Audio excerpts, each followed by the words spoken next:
યુગ ઋષિનો સંદેશ। ફળ માટે અધીરા ના થાઓ। આપણે જાણવું જોઈએ કે દરેક વસ્તુ શ્રમ સાધ્ય અને સમય સાધ્ય છે। કોઈ માર્ગ એવો નથી જેમાં અવરોધ ના હોય। તે અવરોધોને દૂર કરવા માટે પ્રયત્ન કરવો પડે છે અને ધીરજપૂર્વક રાહ પણ જોવી પડે છે। આજે નહીં તો કાલે અને કાલે નહીં તો પરમ દિવસે મહેનતુ માણસને સફળતા મળે જ છે અને જો કદાચ ના મળે તો પણ તેની પ્રતિભા તથા ક્ષમતામાં તો વધારો થાય જ છે।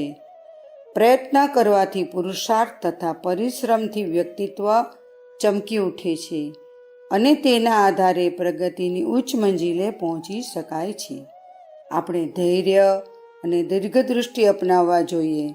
સફળતા અને પ્રગતિના માર્ગે આગળ વધતી વખતે ધ્યાન રાખવું જોઈએ કે આપણું પૂરું ધ્યાન પુરુષાર્થમાં રહે। ફળ ક્યારે મળશે, કેટલું મળશે તથા કેવું મળશે તે નક્કી હોતું નથી। તે બધાનો આધાર પરિસ્થિતિ પર રહે છે। નાના કામમાં પણ ઘણી વાર લાગી શકે છે અને સંજોગોવશાત મોટું કામ જલ્દી પણ થઈ જાય છે। મનુષ્યના ભાગે ફક્ત પ્રયત્ન કરવાનું જ આવ્યું છે અને ઈશ્વરે ફળનું વિધાન પોતાના હાથમાં રાખ્યું છે।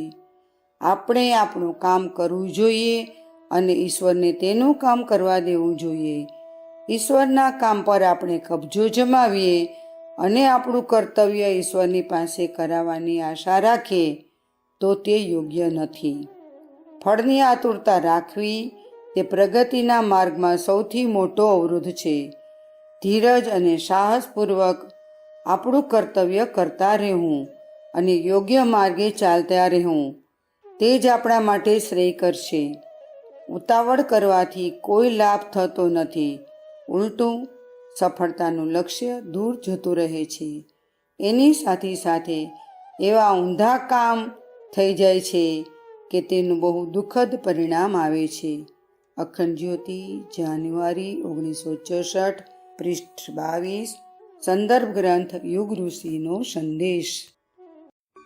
શાંતિકુંજ વિડિયો ગુજરાતી યુટ્યુબ ચેનલને સબસ્ક્રાઇબ કરો તથા બાકીના વિડિયોઝનો લાભ લેવા માટે બેલ આઇકન જરૂર દબાવો।